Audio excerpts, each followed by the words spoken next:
저는 지금이 경기 요인이 그렇게 연준에게 가장 핵심적인 요인은 아닌 것 같아요.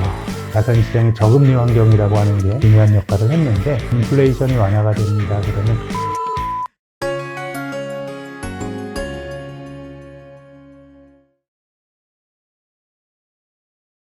안녕하세요 구독자 여러분, 위대한 개미의 든든한 동반자 자이언트TV의 안갑성 기자입니다. 올해 연초부터 흔들리던 주식시장 때문에 마음고생 많으셨죠? 우크라이나 전쟁이랑 금리 인상 같은 악재가 한꺼번에 주식시장을 덮친 모습인데요. 올해 1분기 많은 분들께서 주식시장을 매크로 장세라는 단어로 요약을 해주시더라고요. 올해 4월부터 계속 펼쳐질 수도 있는 이런 매크로 장세에 대해서 이제 매크로 또 전문가이시기도 하죠. 김학준 신영증권 리서치 센터장님을 모시고 말씀 나눠보도록 하겠습니다. 네, 예, 안녕하세요. 안녕하십니까? 네. 일단은 1분기 시장을 매크로 장세로 요약을 해주시는 분들이 많더라고요. 예, 맞는 것 같습니다. 예. 지금처럼 이제 매크로 이슈가 이렇게 시장을 영향을 끼친 적이 없었는데 전체적으로 1분기를 복귀하자면 어떤 생각이 드시나요? 네, 말씀하신 것처럼 이 매크로 장세였네요. 인플레이션이라는 게 거의 작년 여름부터 이 본격화가 되면서 글로벌 경제가 인플레이션 걱정 없이 최근 길게 보면 한 40년, 짧게 보면 2008년 이후로 십수년 살았는데요. 인플레이션이라는 게 큰 이슈가 됐었고, 그러다 보니까 중앙은행의 통화정책이 사실 그 연준이 뒤늦게 금리를 올렸고, 우리나라는 작년 여름부터 금리를 올렸기 때문에 인플레이션에서 파생이 된 통화정책, 이런 것들이 금융시장에 큰 영향을 줬던 것 같습니다. 아무래도 이제 매크로 장세, 특히 금리 인상과 인플레라는 두 키워드가 좀 이 최근에 매크로 장세를 읽는 핵심 키워드 같은데요. 네. 최근에 있었던 FOMC가 이제 3월 FOMC지 않습니까? 이제 FOMC 3월 FOMC에서 기존에 보도된 내용을 좀 참고를 하자면 일단 기준금리를 25 베이시스 포인트 인상을 했고요. 네. 이르면 5월부터 양적 긴축에 나선다고 파월 의장이 또 발언이 있었습니다. 또 뭐 정책금리 목표치를 좀 더 세밀하게 조정하는 뭐 영레포 금리라든지 초과 지지급 준비금리까지도 일부 조정이 있었는데, 네. 제가 볼 때는 뭐 수익률 곡선을 아무래도 좀 더 세밀하게 컨트롤하고 싶다는 그런 연준의 의지가 좀 돋보이는 것 같은데, 3월 FOMC 결과를 한국의 투자자분들은 좀 어떤 걸 중점적으로 좀 살펴봐야 돼요. 그동안 그 파월이 이끄는 연준이 긴축을 지금 이제 3월부터 시작했는데요. 너무 늦었습니다. 예, 인플레이션이 이슈가 됐던 게 작년 여름부터 이슈가 됐었고, 우리나라는 그동안 기준금리를 한국은행이 3번 올리면서 코로나 이전 수준까지 한국은 회귀를 했거든요. 근데 이제서야 양적 완화 끝내고 첫 금리를 올렸으니 늦어도 이제 너무 늦은 것이고요. 그래서 이번에 3월의 파월은 내가 할 길 가겠다라고 하는 것을 다소 매파적인 뉘앙스로 말했지만, 제 생각에는 어쨌든 그 뒤늦게 뛰어들었기 때문에 지금 이제 시장이 걱정은 금리를 너무 늦게 올리기 시작했다라는 것이고, 이번에 소위 뭐 빅스텝이라고 하는 0.50%포인트를 올릴 거냐 이런 게 있었는데, 또 한 가지는 또 이제 시장에서 이슈가 됐던 건 과연 중앙은행이 금리를 올려서 인플레이션을 잡을 수 있을 거냐라고 하는 문제의식도 있었죠.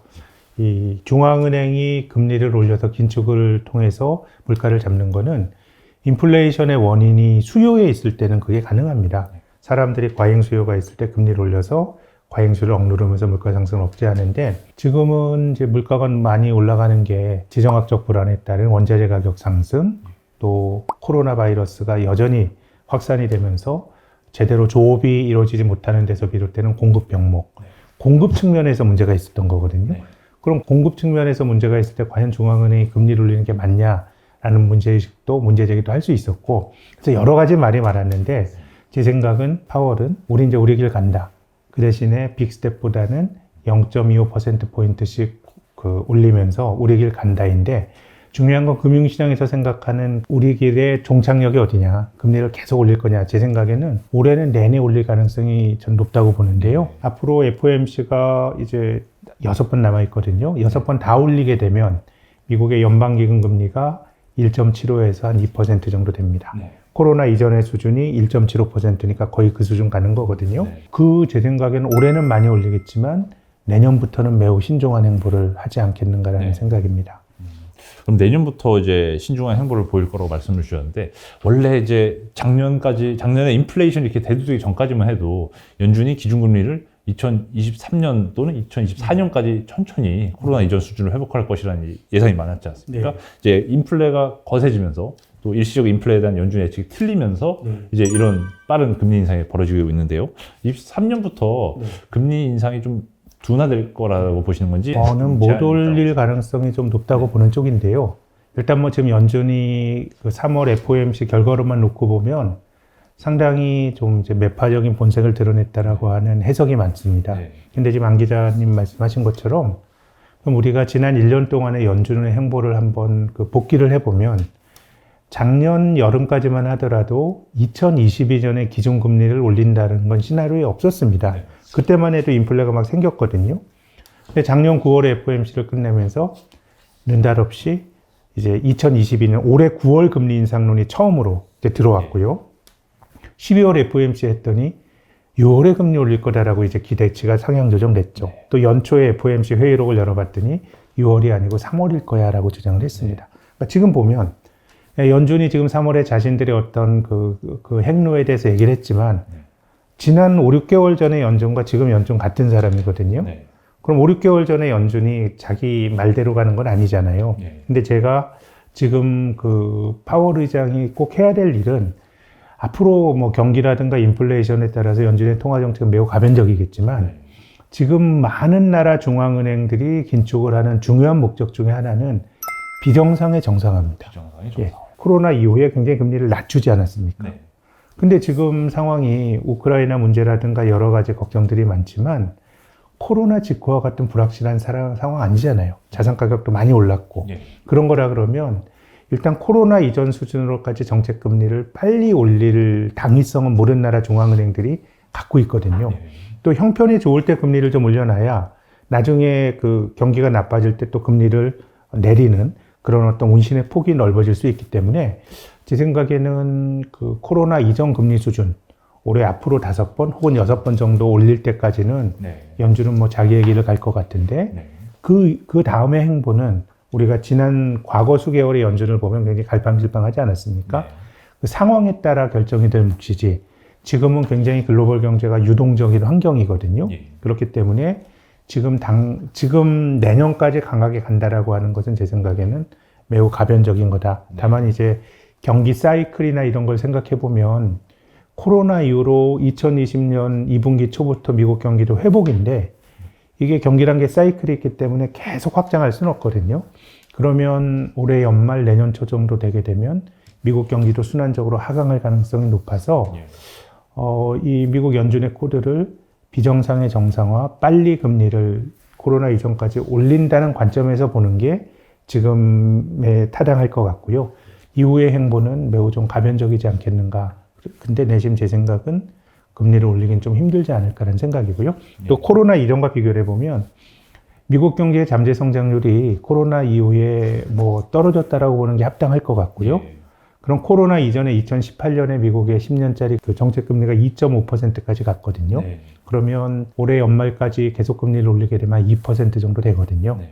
제 생각에는 그 정도가 직관적으로 봐도 미국 경제의 낮아진 잠재 성장률을 생각하면 적당한 수준이다라고 생각합니다. 저 말씀하신 게 어쨌든 파월의 이번에 할 일으로 특히 강조해 주신 부분이 네. 일단 전체적으로 비정상의 정상화가 네. 다른 나라의 중앙은행에 대비해서는 좀 늦어졌다. 그래서 미국 연준 입장에서는 좀 금리를 2022년은 남은 6번의 FOMC 동안 25 베이시스 포인트 기준으로 이제 6번 계속 올린 때 1.75에서 2% 정도로 네. 기준금리가 간다라고 네. 말씀을 주셨고, 다만 이제 장기적으로 이제 미국의 잠재 성장률이 떨어지기 때문에 미국채 10년물 기준으로 이제 금리가 정책 금리가 내려갈 수 있다. 연방기금 금리가 예, 한 만기금리가 2% 정도까지 예. 지금 이제 정책 금리 갈 것 같은데요. 네. 예.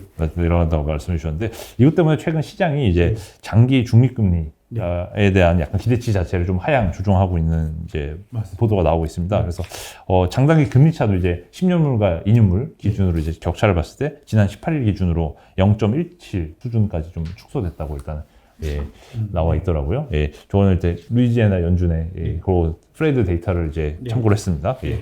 또 전통적으로 이제 장단기 금리차가 이제 이렇게 계속 축소되다 보면 어느 순간 장단기 금리차 역전과 함께 또 경기 침체 국면으로 또 가는 게 아니냐 이런 걱정을 많이 하시는 투자자도 있더라고요. 안 좋은 신호죠. 예. 예. 그러니까 이 중앙은행이 결정하는 금리는 미국이 3월달에 결정했던 그 연방기금 금리는 만기가 하루짜리 금리입니다. 그 만기가 짧은 금리는 중앙은행가들이 어떻게든 이제 조정할 수가 있습니다. 근데 만기가 10년짜리 채권 금리는 지금 파월 의장도 임기가 4년이거든요. 두 번 연임해봐 8년입니다. 그럼 10년이란 시간은 중앙은행가들이 통제할 수가 없어요.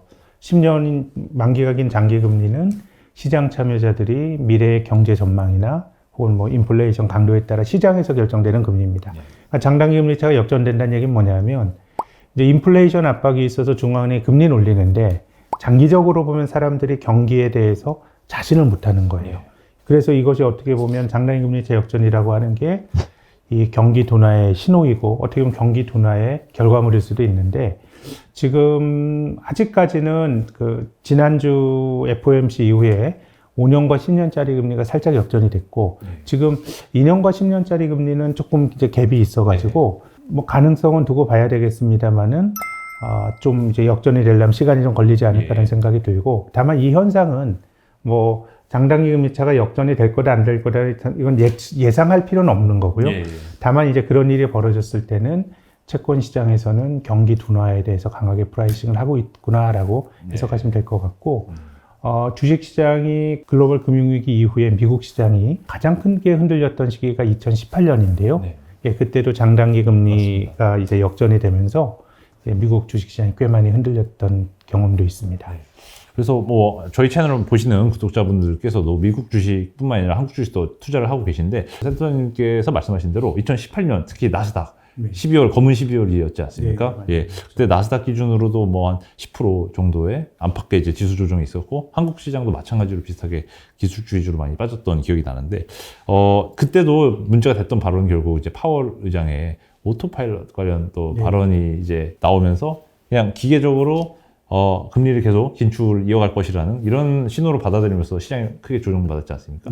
또 아이러니하게도 이번 3월 FOMC에서는 또 그 옛날의 흑역사를 파월 의장이 되돌리고 싶어 하듯이 이제 오토파일럿 같은 방점을 뭐 긴축을 무조건 하겠다. 시장 반응을 보지 않겠다. 뭐 이런 조건은 제시를 안 하셨더라고요. 그러다 보니까 뭐 투자자들은 오토파일럿은 아니고 그래도 시장이 내려가면서 힘들어하는 모습을 보이면 긴축의 강도가 좀 완화되지 않을까 이런 기대도 하시는 것 같더라고요. 네, 2018년은 아까 말씀하셨던 그 주식시장이 굉장히 어려울 때가 긴축 사이클의 마지막이었습니다.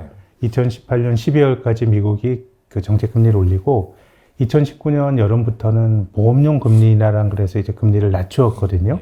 그래서 이렇게 중앙은행가들의 행보를 보면 좋게 말하면은 민첩하고 좀 나쁘게 말하면 그것이 굉장히 아주 장기간의 그런 어떤 신뢰를 주지는 못했던 것 같고요. 그만큼 글로벌 경제 환경이 매우 유동적인데 이게 제 생각에는 시장 논리가 100% 작동하는 경제가 아니다 보니 2019년에 이제 미국이 뜬금없이 금리를 낮출 때 보험용 금리 인하라고 해서 금리를 낮출 때는 이제 미중 무역 분쟁으로 인한 잠재적 경기 하강 가능성 이런 것들을 이제 들고 왔거든요. 근데 지금 상황은 그때보다 지정학은 훨씬 더 좀 가변적인 상황인 것 같아요. 그렇게 본다 그러면 지금 이제 미국의 연준의 여러 가지 행보들도 비정상의 정상화라는 코드를 갖고 읽어야 이게 비교적 일관되게 해석이 되는 것 같고 나머지 것들은 지금까지 그렇게 일관되지 못했는데 뭐 앞으로 이들의 행보가 뭐 지금 말한 그 경로대로 간다라고 보는 거는 제 생각에는 좀 안 맞을 수가 있는 것 같고요. 그러면 전체적으로 뭐 이제 거시경제를 볼 때 성장과 물가의 사분면으로 보시는 분 의견도 있지 않습니까? 접근법이 예상보다 시장 기대보다 성장이 강하게 나올 때랑 약하게 나올 때 또 예상 시장 기대보다 물가가 강하게 올라올 때랑 약하게 올라올 때 요 사분면으로 나눴을 때 많은 분들이 스태그플레이션이라고 하죠. 성장은 낮게 나오고 물가는 높은 이제 이런 상황을 제일 우려를 하고 계신데 센터장님께서는 좀 이제 저희 전체적인 올해 상반기 동안의 자산시장 국면을 좀 어느 사분면에 있을 거라고 보시는지요? 뭐 상반기만 놓고 보면 물가가 굉장히 높았고요. 또 성장에 대한 기대치는 뭐 미국의 경우 크게 훼손이 되진 않았고, 그렇지만은 이제 뭐 주식이 조정을 받고 결국은 이제 그 높아진 물가가 좀 실물 경기에도 부정적인 영향을 줄 거라는 우려가 많았기 때문에 약간의 이제 스태그플레이션과 같은 일들이 벌어진 것 같습니다. 근데 물가가 높은데 경기가 안 좋다. 라고 하는 거는 사실은 이제 성립되기 조금 힘듭니다. 경기가 안 좋으면 사람들이 잘 못 쓰면 물가가 올라가기가 힘들거든요. 근데 이제 우리가 스태그플레이션이라고 하는 거는 조금 이제 지속적인 현상 이런 걸 가지고 말해야 되고 만약에 지금 정도 우리가 그 경험하고 있는 뭐 한두 분기 정도를 스태그플레이션이라 그러면 이건 40년 만에 스태그플레이션 아니고요. 2007년, 8년도 비슷한 일이 있었어요. 네. 경기는 꺾이고 물가는 높은 국제유가 140불 가면서 이제 그런 일이 벌어졌는데 우리가 교과서적으로 사람들이 많이 그 받아들이는 스태그플레이션이란 개념은 1970년대 그냥 10년 정도 맞습니다. 뭐 3, 4년 가는 그런 개념으로 본다 그러면 경기가 안 좋은데 물가가 올라가긴 기본적으로 어렵습니다. 그래서 경기가 안 좋으면 물가가 떨어질 가능성이 높은데 70년대에 나타났던 그런 스태그플레이션은 제 생각에는 그 미국의 강력한 노동조합의 힘이 2차 대전 이후로 이제 미국은 케인즈 경제학을 신봉하는 민주당이 장기 집권하면서 노동조합의 힘도 굉장히 강했거든요. 네. 그래서 지금도 이제 미국의 임금이 올라간다라고 해서 얘기들이 많이 맞습니다. 거론이 되는데 70년대 미국 노동자들의 임금 상승률이 지금의 2.5배 정도 됩니다. 지금 오른 임금에. 네.